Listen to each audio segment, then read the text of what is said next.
When people talk about risk when investing, it's always portrayed as a bad thing and something that we need to avoid. But the reality is, risk is actually essential. Without it, you're actually taking on a different kind of risk, which is the guaranteed risk of low returns and inflation very quickly eroding your purchasing power. We're always trained to think that risk is a bad thing that we have to avoid. Whether it's from a financial advisor, from an investment platform, everything is telling us we need to stay away from risk, and the safest thing to do with our money is take on low risk investments if you have any concerns. Now, why are we taught this? Well, rather skeptically. Financial advisors, investment platforms, and pension funds that manage large amounts of money, they all get paid no matter what. It doesn't matter what returns they actually get for you, because typically they just take a management fee. And so from that point of view, they don't really care about your investment performance.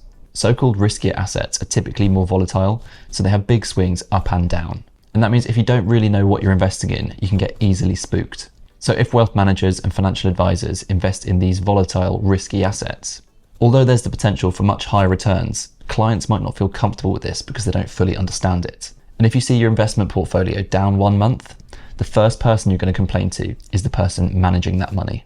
Now, what happens if you actually invest your money in so-called safe investments and those that have low risk? Well, you'll either be leaving your money in cash, bonds, or money market funds, and all of these effectively generate interest. But the unfortunate reality is that none of these will ever keep up with the true inflation rate, which is the growth of M2 money supply, or in other words, effectively the rate that the government are printing new currency units. This is the true benchmark that we all have to try and beat with our money. So the idea that these non-volatile investments are risk-free is just not true. You're just taking on a different kind of risk when going into these, and it's the guaranteed risk of losing to inflation and effectively having your purchasing power eroded over time. When leaving your money in cash or going into government bonds, you're also betting on the success of the government and the government-issued currency. Bond yields in the UK have been skyrocketing recently, and that's because people are selling them. The UK government have taken on an unsustainable amount of debt, and I think people are worried that they're never going to be able to pay it off, and the system genuinely might collapse. Now, moving back to risk.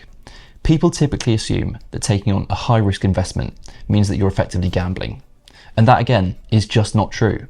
Yes, of course it's true that certain people will effectively gamble on the stock market, not really knowing what they're doing, and going into penny stocks or individual companies without really understanding them. That, I agree, is gambling. But a calculated risk in a volatile asset is completely different. If you've done the research to give yourself understanding and conviction in it, that's not the same as gambling. I'd honestly say if you have conviction in, say, just 5 companies or assets, if you've done the research, that's actually less like gambling than investing in an index fund. The way I see it is that index fund investing is basically like holding up your hands and saying, I don't really know what to do, so I'm just going to go for everything. And investing in something you don't really have a clue about is far more riskier and far more like gambling than investing in something you have conviction in. Personally, I've put all my eggs in one basket, and that's Bitcoin. So I only invest in Bitcoin and other assets that give me exposure to Bitcoin. I've studied this asset relentlessly, learning about the current system we're in, macroeconomics, and I've got to a point where I genuinely feel comfortable holding this over anything else, despite being viewed by many as highly volatile and very risky. For me, the real risk isn't Bitcoin dropping 30 to 40%.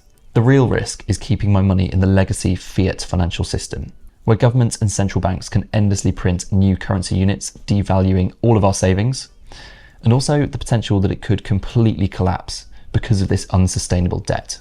So here's the main takeaway. Risk isn't something to avoid. It's something you should manage and understand. The key is to truly learn as much as you can and use that knowledge to find conviction in certain assets or investment opportunities.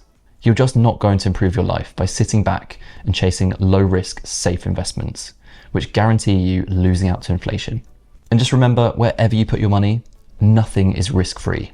Don't rely on the mainstream narrative telling you what to do. Open your eyes and assess the risk for yourself.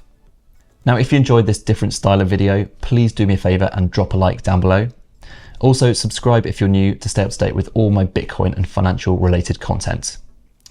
But with that being said, take it easy and enjoy the rest of your day.